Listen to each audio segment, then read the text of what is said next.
Well, brothers. Mm,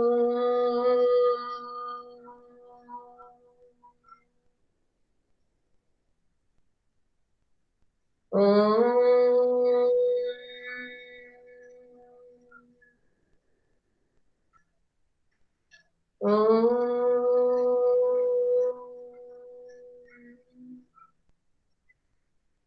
Sai Ram, God bless you.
Sai Ram. ओमकारम के साथ ही class से हम बाहर हो गए। ठीक है। हम सोच रहे थे कि वीडियो स्टॉप दिख रहा था, बाकी सबके तो वीडियो बंद नहीं। वो तो अच्छा हुआ कि दो लोगों का वीडियो ऑन था, वरना मुझे क्या लगता है कि क्लास चल रही है और मैं तो बोलती जाती। जब आस्था और नंदिनी का वीडियो स्टॉप हो गया तो मुझे लगा ये लोग इतनी देर तक आज भगवान जी को स्मरण क्यों कर रहे हैं। ये मैं बोल रही थी साई राम और तुम लोग साई राम ही नहीं कर रहे हो। मैंने कहा पता नहीं आज ध्यान में डूब गए, आज ज्यादा ध्यान लगा लिया। फिर समझ में आया कि नहीं, ध्यान में नहीं है ये, हम नेटवर्क से बाहर, क्लास से बाहर हो गए। ठीक है। इसीलिए कहा जाता है कि वीडियो ऑन रखिए। अगर दो लोगों का वीडियो ऑन नहीं होता तो मैं तो पढ़ाना शुरू कर देती, समझ ही नहीं आता। चलिएगा, ठीक है, क्लास शुरू करते हैं। जहां हमने छोड़ा था वहां से आगे का पढ़ेंगे। ठीक है, आज आस्था आप आरंभ कीजिए। बाकी और भी लोग अपना वीडियो ऑन रखें, प्लीज वीडियो ऑन रखें। पढ़िए आस्था। मैम कहाँ पे छोड़ा था? बेटा, पृष्ठ क्रमांक 91, 91। एक बार चूरन वाले भगत जी। Okay ma'am. एक बार चूरन वाले भगत जी बाजार चौक में दिख गए। मुझे देखते ही उन्होंने जयराम जयराम किया। मैंने भी जयराम कहा। उनकी आंखें बंद नहीं थी और ना उस समय वह बाजार को किसी भांति कोस रहे मालूम होते थे। राह में बहुत लोग, बहुत बालक मिले जो भगत जी द्वारा पहचाने जाने के इच्छुक थे। भगत जी ने सबको ही हंसकर पहचाना, सबका अभिवादन लिया और सबको अभिवादन किया। इससे तनिक भी यह नहीं कहा जा सकेगा कि चौक बाजार में होकर उनकी आंखें किसी से भी कम खुली थी, लेकिन भौचक्के हो रहने की लाचारी उन्हें नहीं थी। व्यवहार में पसोपेश उन्हें नहीं था और खोए खोए से खड़े नहीं वह रह जाते थे। भांति भांति के बढ़िया माल से चौक भरा पड़ा है। उस सब के प्रति अप्रीति इस भगत के मन में नहीं है, जैसे उस समूचे माल के प्रति भी उनके मन में आशीर्वाद ही सकता है। विद्रोह नहीं, प्रसन्नता ही भीतर है, क्योंकि कोई रिक्त भीतर नहीं है। देखता हूँ कि खुली आंख, तुष्ट और मग्न वह चौक बाजार में से चलते चले जाते हैं। राह में बड़े बड़े फैंसी स्टोर पड़ते हैं, पर पड़े रह जाते हैं। कहीं भगत नहीं रुकते। रुकते हैं तो एक छोटी पंसारी की दुकान पर रुकते हैं। वहां दो चार अपने काम की चीज ली और चले आते हैं। बाजार से हठ पूर्वक विमुखता उनमें नहीं है, लेकिन अगर उन्हें जीरा और काला नमक चाहिए तो सारे चौक बाजार की सत्ता उनके लिए तभी तक उपयोगी है जब तक वहां जीरा मिलता है। जरूरत भर जीरा वहां से ले लिया कि फिर सारा चौक उनके लिए आसानी से नहीं के बराबर हो जाता है। वो जानते हैं कि जो उन्हें चाहिए वह है जीरा नमक। बस इस निश्चित प्रतीति के बल पर शेष सब चांदनी चौक का आमंत्रण उन पर व्यर्थ होकर बिखरा रहता है। चौक की चांदनी दाएं बाएं भूखी की भूखी फैली रह जाती है, क्योंकि भगत जी को जीरा चाहिए वह तो कोने वाले पंसारी की दुकान से मिल जाता है और वहां से सहज भाव में ले लिया गया है। इसके आगे आसपास अगर चांदनी बिछी रहती है तो बड़ी खुशी से बिछी रहे, भगत जी से बेचारी का कल्याण ही चाहते हैं। गुड, समझ आया। मैं समझती हूँ इस अनुच्छेद, पूरे इस अनुच्छेद को, इस घटनाक्रम को पढ़ने के बाद यह बात समझ आई होगी कि भगत जी बाजार में बिखरे हुए माल को, वस्तुओं को नफरत नहीं करते, उनसे घृणा नहीं करते, उन्हें कोसते नहीं हैं। उनके प्रति भी आशीर्वाद है। जिस दिन वह सब चाहिए होगा तो उस ओर मुड़ेंगे, जब तक नहीं चाहिए तो अनावश्यक प्रलोभन में नहीं फंसते। और यदि हम देखें तो चाहे आप हो चाहे मैं, हमारे दुख का कारण एक ही है, और वह है अनावश्यक की तृष्णा। आवश्यक की नहीं, आवश्यक की तो आवश्यकता होती है, अनावश्यक की तृष्णा। जब अनावश्यक की तृष्णा होती है तो हमारे पास जो कुछ है हम उसका भी आनंद नहीं उठा पाते। आप मेरी बात से सहमत हैं कि ऐसे आप अपने आसपास, अपने परिवार में, अपनी रिश्तेदारी में, अपने फ्रेंड सर्कल में आप एक बार दृष्टि घुमाकर देखो, ऐसे कितने लोग हैं जो इस कारण से दुखी हैं कि जो दूसरों के पास है वह मेरे पास क्यों नहीं, और दूसरा इस बात से दुखी है कि जो आपके पास है वो उसके पास क्यों नहीं। कितनी, है ना, हास्यास्पद और विडंबना है ये। मैं इस बात से दुखी हूं कि मान लीजिए मैंने सोचा मैं आस्था जैसी क्यों नहीं, और आस्था इस बात से दुखी है, या नंदिनी इस बात से दुखी है कि मैं शालिनी भार्गव जैसी क्यों नहीं। अरे, तो क्या हम किस बात से परेशान हैं? हम इस बात से परेशान हैं कि जो हमारे पास नहीं होता, बस उसे पाने का हमें एक लालच होता है। अच्छा, एक और एग्जांपल मैं आपको देना चाहूंगी। आप देखिए, आपको कोई वस्तु कितनी ही प्रिय क्यों ना हो, मैंने खुद भी महसूस करके देखा है। मान के चलिएगा, मैं मार्केट में एक रिस्ट वॉच देख कर आई जो मुझे बहुत पसंद आई। दाम पूछे, उस समय पर्स में उतने पैसे मान लीजिए नहीं थे।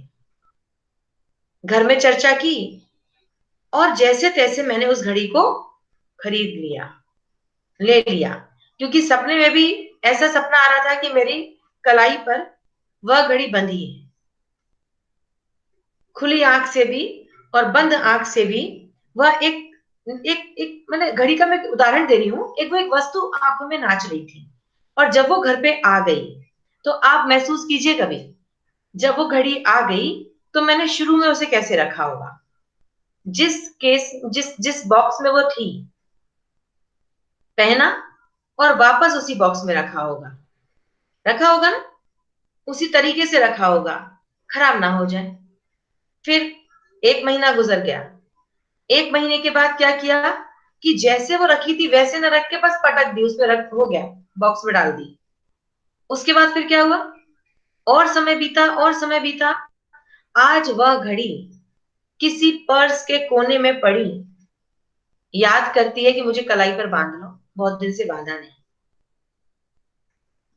तो कहने का आशय है, जब तक कोई भी इच्छित वस्तु, इच्छित मनोकामना हमारी पूरी नहीं होती, तभी तक उसके प्रति लालच और आकर्षण होता है।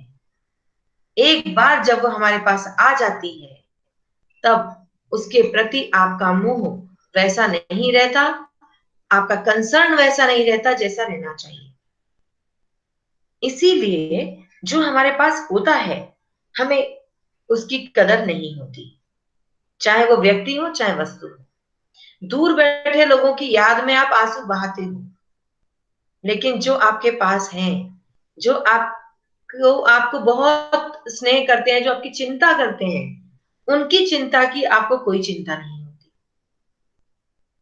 तो यहाँ भगत जी जैसे लोग बहुत कम है, जो उन्हें जो चाहिए और उनके पास जो है बस उसमें आनंद मनाते हैं।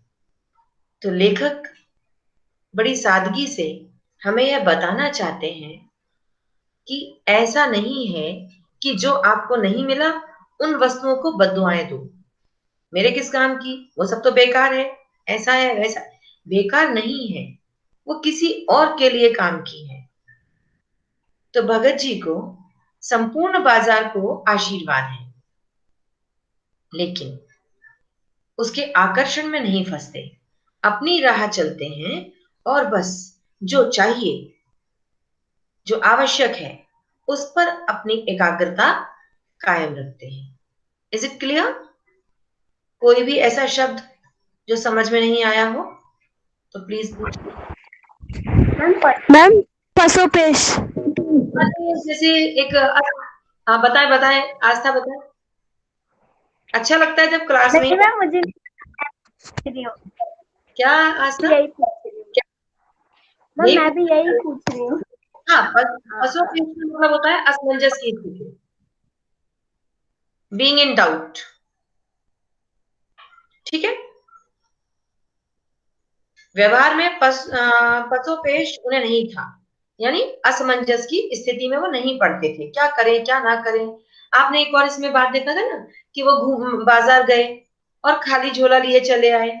जब पूछा कुछ क्यों नहीं लिया, तो कहा कि क्या लेता और क्या छोड़ता। बहुत सारी चीजें आकर्षित कर रही थी, असमंजस में आ गया, क्या लूं क्या ना लूं। ऐसी स्थिति में भगत जी जैसे लोग नहीं फंसते, घर से बकायदा लिस्ट बनाकर जाते हैं, दुकानदार के सामने वो लिस्ट प्रस्तुत करते हैं। एक बाजार जाने का ये तरीका होता है, और एक तरीका होता है दुकान पर खड़े होकर चारों ओर निगाहें घुमाना और फिर ये कहना ये भी दे दो ये भी दे दो ये भी दे दो, अच्छा ये भी दे दो। फिर दुकान से बाहर आ जाना, फिर वापस जाना, अरे उस दिशा में तो मैंने देखा ही नहीं उस कॉर्नर में, फिर उस कॉर्नर में से भी ये भी उतार दो वो भी उतार दो। ये सही तरीका नहीं है। जब आप घर से सोच कर जाते हैं, लिस्ट बना कर जाते हैं, तो आप आवश्यकता की वस्तुएं पहले रखते हैं। पैसा बचता है आपके वॉलेट में, तो आप कुछ एक चीजें एक्स्ट्रा भी ले लेते हैं। अगर लिस्ट बनाकर नहीं जाते हैं तो इसका अपोजिट होता है, फिर पहले अनावश्यक वस्तुएं आ जाती हैं और पूरा भुगतान करने के बाद सोचते हैं, और कई बार तो घर आके सोचते हैं, अरे बाप रे, लेने तो ये गए थे। कितनी बार ऐसा होता है कि लेने गए होते हैं आप एक माचिस का पैकेट, सपोज घर में अर्जेंट जरूरत थी, हाँ, और आप एक अर्जेंट वस्तु को लेने के लिए गए थे और पूरा खरीदारी करके आ गए, पूरा बाजार खरीद लाए, और घर आके एहसास हुआ, अरे लेने तो मैं ये गया था या गई थी। तो ऐसी स्थिति ना आए, ऐसा आप अपने आप को बनाएं, तब हम कह सकते हैं कि बाजार का जादू आप पर नहीं चलता। बाजार अपनी बाहें फैलाए, अपनी दुकानें सजाए, अपने आकर्षण को बिखेरे, प्रतीक्षा करता है कि कब आप उसकी ओर देखो, कब आप उसके मोह जाल में फंसो।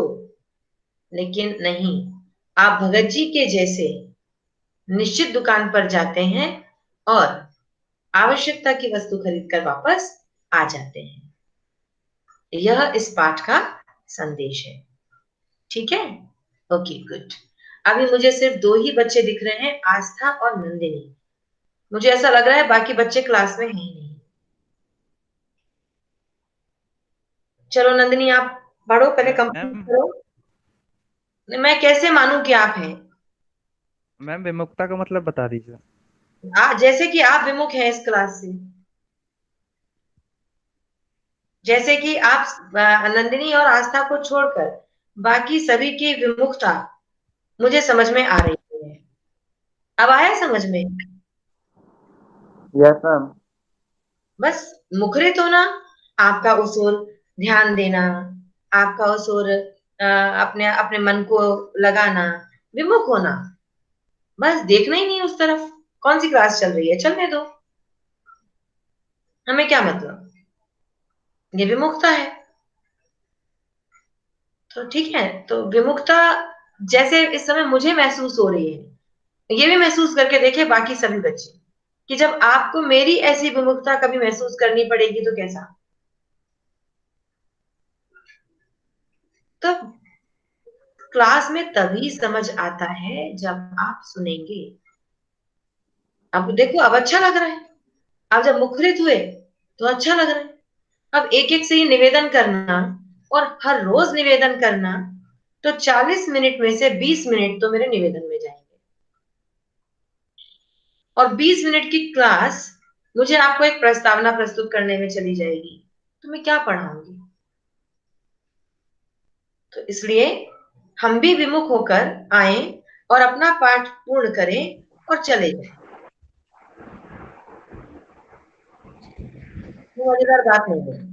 चलिए आगे बढ़ाते हैं। नंदिनी प्लीज आप पाठ को आगे बढ़ाइए, उसके बाद समय बचेगा तो एक्स्ट्रा चर्चा करेंगे। यहाँ मुझे ज्ञात होता है कि बाजार को सार्थकता भी वही मनुष्य देता है जो जानता है कि वह क्या चाहता है, और जो नहीं जानते कि वे क्या चाहते हैं, अपनी परचेजिंग पावर के गर्भ में अपने पैसे से केवल एक विनाशक शक्ति, शैतानी शक्ति, व्यंग की शक्ति ही बाजार को देते हैं। न तो वे बाजार से लाभ उठा सकते हैं, न उस बाजार को सच्चा लाभ दे सकते हैं। वे लोग बाजार का बाजारूपन बढ़ाते हैं, जिसका मतलब है कि कपट बढ़ाते हैं। कपट की बढ़ती का अर्थ परस्पर में सद्भाव की घटी। इस सद्भाव के ह्रास पर आदमी आपस में भाई भाई और सुहृद और पड़ोसी फिर रह ही नहीं जाते हैं, और आपस में कोरे गाहक और बेचक की तरह व्यवहार करते हैं, मानो दोनों एक दूसरे को ठगने की घात में हो। एक की हानि में दूसरे का अपना लाभ दिखता है, और यह बाजार का बल्कि इतिहास का यह सत्य माना जाता है। ऐसे बाजार को बीच में लेकर लोगों में आवश्यकताओं का आदान प्रदान नहीं होता, बल्कि शोषण होने लगता है। तब कपट सफल होता है, निष्कपट शिकार होता है निष्कपट शिकार होता है। ऐसे बाजार मानवता के लिए विडंबना है, और जो ऐसे बाजार का पोषण करता है, जो उसका शास्त्र बना हुआ है, वह अर्थशास्त्र सरासर औध है। वह होना है, मायावी होना है। औधा है। वह मायावी शास्त्र है। वह अर्थशास्त्र अनीति शास्त्र है। Okay, good. Thank you Nandini, and thank you Aastha. क्या समझ आया इस पहले तो प्रश्न पूछ लीजिए, चलिए पहले आप अपने प्रश्न पूछिए।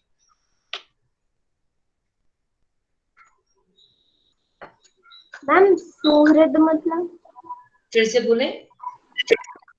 मैम सुहृद। सुहृदय मीन्स अच्छा भाव, अच्छा हृदय, सुंदर हृदय, नाइस फीलिंग्स, सद्भावना। और कुछ? मैम रास। ह्रास मीन्स कमी होना। आप इकोनॉमिक्स में पढ़ते होंगे, ह्रास होना माने घटना, कमी आना। सद्भावना का ह्रास यानी अच्छी भावनाओं का एक दूसरे के प्रति कम होना। मैम इसमें बाजारूपन को क्या बोलेंगे, उसका मतलब? बाजारूपन मतलब एक व्यवसायिक दृष्टि से हम फिर एक दूसरे को देखने लगते हैं। जैसे मान के चलिए आपका ही अपना कोई परिचित है जो दुकानदार है और आप कुछ खरीदने जाते हैं, इस रिश्ते से भी देखें, या फिर कोई दो लोग बाजार जाते हैं तो हम एक दूसरे से होड़ा होड़ी करने लगते हैं वस्तुओं को खरीदने में। उसने इतने रुपए का सामान खरीदा तो मैंने इतने का। यदि आपका साथी 1000-2000 रुपए की कोई ड्रेस परचेज कर रहा है, उसके सामने 200-300 रुपए की ड्रेस परचेज करना आपको अपनी हीनता नजर आती है ना? ऐसे ही जो बाजार में जो बेच रहा है, जो सौदा खरीद रहा है, वहां भी फिर केवल एक व्यवसायिक रिश्ता रह जाता है। आपसी सद्भावनाएं धीरे धीरे घटने लगती है। हम केवल पैसे की परचेजिंग पावर को शो करने की कोशिश करने लगते हैं। मेरे पास इतना पैसा है, मैं ये खरीद सकता हूँ। पैसे की परचेजिंग पावर बने, एक बार में मैं इतने रुपए का सामान खरीद सकता हूँ। अब आपके साथ में जो बेचारा गया है ना, वो आपके कंपैरिजन में 25% भी नहीं खरीद सकता, तो वहां उसको शर्मिंदगी महसूस होती है। ठीक है, तो सद्भावना का ह्रास होता है। ओके, और कुछ?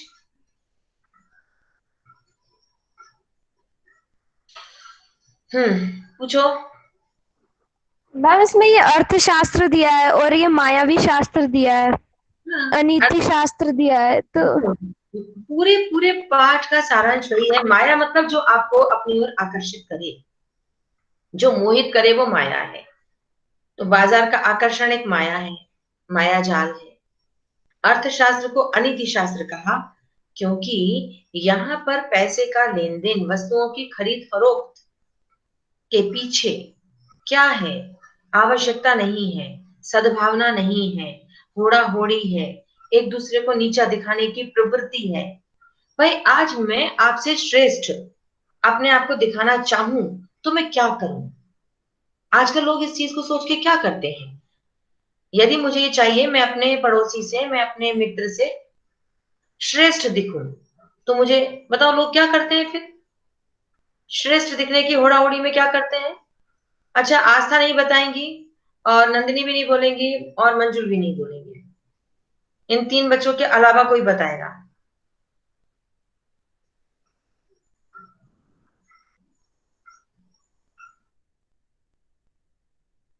अपनों को ऊंचा दिखाने के लिए मैम वो पैसे दिखाते हैं, अपने पैसे मतलब पैसों के नाम पे।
कहाँ रुक गया था? सही राम, अदिति, नंदिनी, आवाज आ रही है? Yes ma'am. हाँ, कहाँ तक हमने आपसे बात करना छोड़ा? कहाँ पे थे हम? मैम होड़ा होड़ी मतलब जो आपके पड़ोसी अगर आपसे अच्छे हैं, मतलब उनसे अच्छे दिखने के लिए आप क्या करेंगे? ओके, ठीक है। मैंने आपसे शायद ये भी कहा था कि इसका उत्तर कौन नहीं देगा? यस मैम, मैं, आस्था और मंजुल भैया। यहां तक हम पहुंच गए थे। चलिए जल्दी बताइए, और कौन आंसर देने के लिए तत्पर है? मैम वो अपनी पैसे की पावर दिखाएगा। ठीक है, वीडियो ऑन नहीं हो सकता Govind? Any technical problem? Yes yes ma'am. क्या प्रॉब्लम है बताओ। अच्छा चलो ठीक है, पैसे की पावर दिखाएगा माना। चलो गोविंद की आवाज आई। प्रांजल आप बोले। प्रांजल। प्रांजल आप क्लास में हो। पता नहीं, जब तक प्रांजल नहीं है तब तक अंजलि बोले। अंजलि भील। मैम वो अपने को श्रेष्ठ बताने के लिए कुछ भी कर सकता है, जैसे वो अभी इसमें अपने में बाजार का बता रहे हैं तो वो अच्छी अच्छी चीजें, उससे बेटर चीजें खरीदने की कोशिश करेगा। चलो ठीक है, मान रहे हैं अभी, लेकिन I am not satisfied much. और अभी एक बात और, एक रिक्वेस्ट और करनी थी कि हाँ अंजलि, आपका वीडियो ऑन क्यों नहीं है? मैम मैं बाहर हूँ, मेरे पास ड्रेस भी नहीं है। चलो चलो ठीक है, आज ये सब बातें मान रहे हैं, लेकिन दिल से जो एक पार्टिसिपेशन क्लास में चाहिए, उसके लिए सभी बच्चों का वीडियो मुझे ऑन चाहिए। कहना ये था कि very soon I am going to take your test. उस टेस्ट में सभी का वीडियो ऑन रहेगा। I will check each and every one, और इसके आधार पर ही मैं आपका असाइनमेंट लूंगी अब। तो इसलिए सभी बच्चे वीडियो ऑन करेंगे अगली क्लास से। जो वीडियो ऑन नहीं करेगा तो फिर आप मत अटेंड कीजिए। मैम चैप्टर्स कौन से होंगे? बोलते नहीं, बात ये है कि वीडियो भी नहीं ऑन रहता, फिर बोलते भी तो नहीं हो ना। बोलते भी नहीं हो तो पता नहीं चलता। 2-3 बच्चे लोग क्लास में शामिल होकर क्लास पूरी अटेंड करके चले जाते हैं। इसलिए आज मैं अपना कर्तव्य निभाते हुए एक बार बात करना चाहूंगी। बता अंजलि, नंदिनी, आपके प्रश्न का उत्तर हम देते हैं। I am just yes ma'am. मैं कौन कौन से चैप्टर से स्टार्ट करूंगी, पहले मैं यस मैम। आपसे बात कर लूँ आज। हाँ शिफा, यस मैम। आपका भी वीडियो ऑन नहीं हो सकता।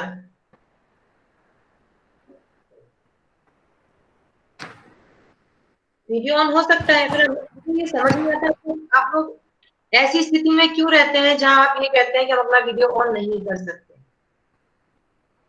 ऐसा क्यों?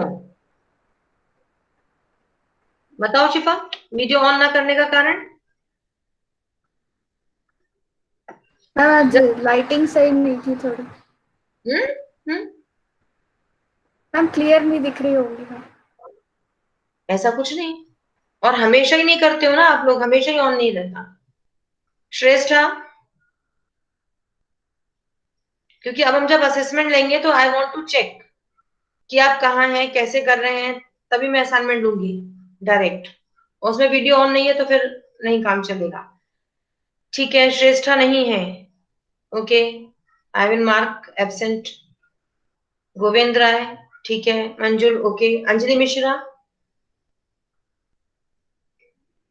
अब मैं नाम लूंगी देखो, तभी लोग वीडियो ऑन करेंगे। ऐसा नहीं है कि मैं नाम ना लूं और वीडियो ऑन करके मुखाते हूँ। They are waiting for their turn. Anjali Mishra, Bhumika, Manvi, Nivedita.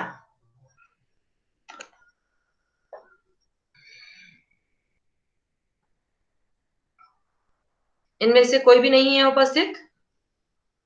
न मानवी है, न निवेदिता है, न भूमिका है। यस मैम मैं हूँ। आप हो तो आवाज तक आपकी मेरे पास अब आ पा रही है, आपकी आवाज तक नहीं आ रही मेरे पास। Yes ma'am. फिर कैसे मानूं कि आप हो? आपका वीडियो क्यों नहीं ऑन हो रहा भूमिका? यस मैम कर रही हूँ। और निवेदिता?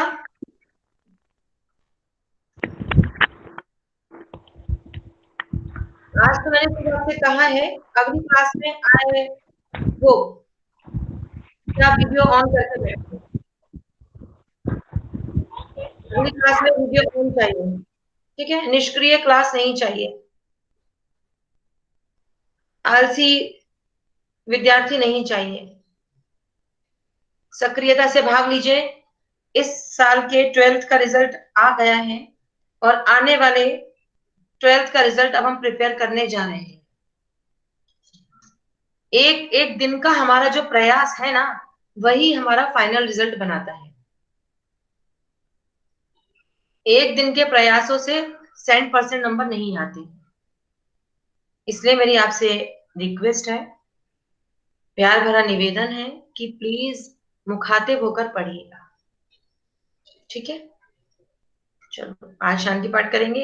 इस पाठ के प्रश्नोत्तर की चर्चा अगली क्लास में करेंगे। ओके, ठीक है। साईं राम और शांति पाठ करेंगे हम। ओम शांति शांति शांति। Sai Ram and God bless you all.